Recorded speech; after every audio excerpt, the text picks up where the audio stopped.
लग रहा था कि संगीत की दुनिया में रंग में भंग ना हो जाए। मैंने पूरी रात प्रैक्टिस की गाने की,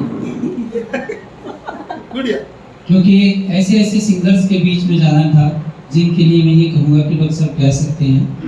गुरु गोविंद सिंह जी की लाइन याद आई कि 1.25 लाख से एक लड़ाऊं, चिड़ियन ते मैं बाज दूं। तो ऐसे ऐसे सिंगर्स हमारे बीच में हैं। तो मैंने सोचा गाना अगर गा दिया तो मेरी खैर नहीं है।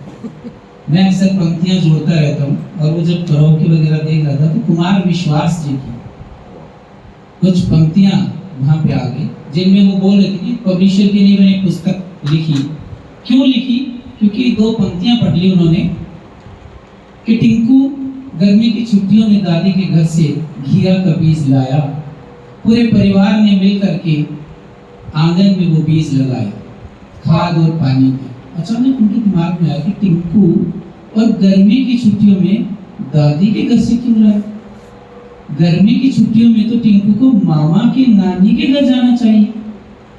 उन्होंने कहा ये तो गड़बड़ हो गई है, क्योंकि दादी को तो पापा के साथ रहना चाहिए। वो घर ही कैसा जहाँ दादी पापा, मामा तो देखभाल नानी की कर लेंगे, दादी की कौन करेगा?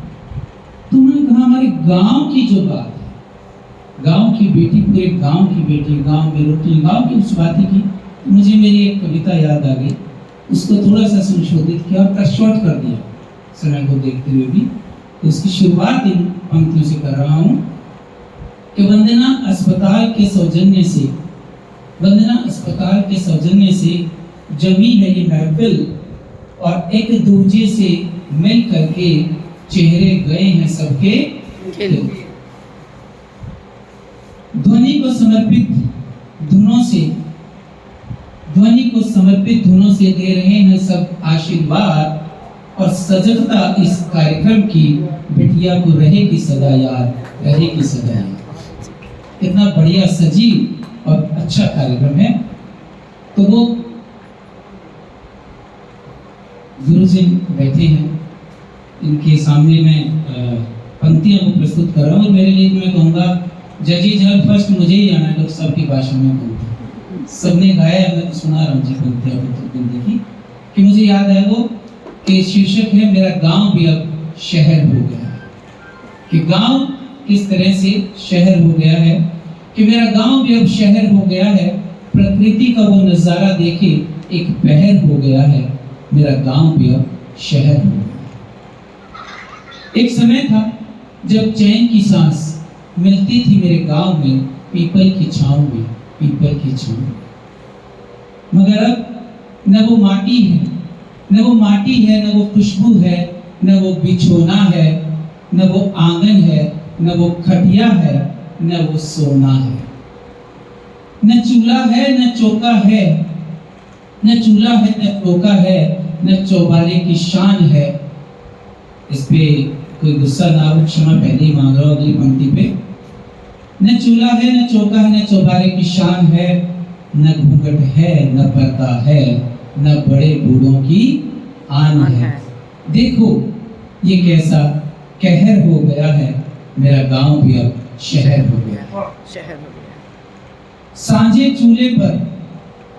चूल्हे पर जब रोटियां सिकती थी तो ताई और चाची में भी माँ सी दिखती थी। सांझे चूल्हे पर जब रोटियां सिकती थी तो ताई और चाची में भी माँ सी दिखती थी।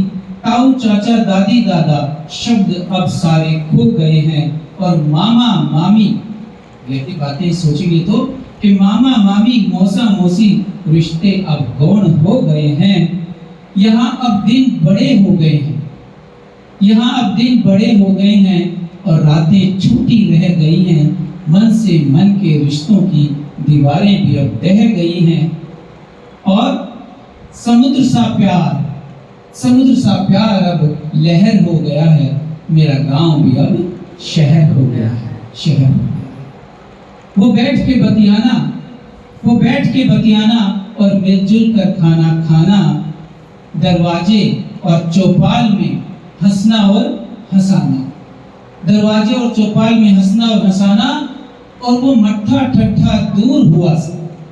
मॉडर्नाइजेशन देखिए कि मट्ठा ठट्ठा दूर हुआ सब, दूध की बंदे चाय गांव गांव नहीं रह गया, शहर की लग गई हाय। बाजरे की रोटी पे अब पिज्जा का कहर हो गया है, मेरा गांव भी अब शहर हो गया है। और अंतिम लाइनें हैं, देखिए कि राम राम और शाम शाम भी लुप्त हो गई हैं, और एक दूसरे के प्रति हमारी भावनाएं सुप्त हो गई हैं। खो गया है गांव सारा, शहर के आगोश में। एक झलक दिखला दो भैया उसी पुराने जोश में। फिर बदलाव की राह में, फिर बदलाव की चाह में दोपहर हो गया है, मेरा गांव भी अब शहर हो गया है, मेरा गांव। बहुत खूबसूरत पंक्तियां। वैसे मैं भी कहा कि सारे रिश्ते गौण हो गए हैं। सबसे अच्छी बात तो कहते हैं कि जो हमारी भाषा है, हिंदी भाषा, उसी में अभी रिश्ते कायम हैं। जो बचे हुए वो भी उसी में कायम है, चाहे वो चाची हो, नानी हो, दादी हो। उनके हर, हम जिसे बोलते ही पता चलता है, नानी बोलते ही हमें पता चलता है कि ये मेरी माँ की माँ है।